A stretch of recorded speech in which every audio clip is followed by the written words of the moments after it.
when I woke up the next morning, I realized that I'm no longer, like ranked number one. And I was a bit disappointed because I knew that no one else is better than me. I was so disappointed because I felt that, he must have been cheated, like in order to, be like number one and get a prize. And I said, okay, if he can do it, I can do it as well. So this is what I would say my curiosity led me into this journey of, being a hacker without even knowing that I'm a hacker. I was called the female version of Robin Hood. And then, long story short, I made my own solution, like email security solution. Today, everyone knows it, but 24 years ago, it wasn't exist. And I made my first $1 million before I was 18, like 20 years ago. There is an agreement that the way that they used to sell antiviruses back then was because they used to break into stuff and to show them, look, you need it.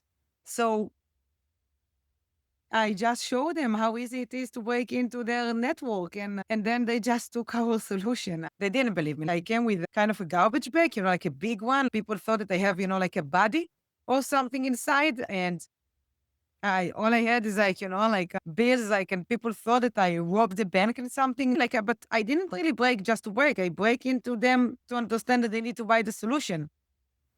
But then in Israel, when you turn 18 ish, you need to decide, you need to go to the army, okay? Like you cannot Mhm. really avoid it. We have only one country to live in. We are very small. I want to help my country. And I always say to everybody when they see Mossad or CIA or FBI, maybe you see it on movies, but at least 50% of it's real. But the best defenders today are the ones who think like them. Are Mhm. the ones to understand exactly what they have, like what they have here and what they are going to Mhm. do. And Mhm. that's the best way to build the best protection tools and solutions today. Finally, today, people understand that we don't have a detection problem, we have a remediation problem because so many solutions will tell you what is wrong. It's very hard to fix them. We don't have a detection problem, we have a remediation problem. When I started Remedio, I heard no all the times. Like, what are you doing it? No, it will not be successful. No one believes in it. It's only a feature. And we have today hundreds of customers.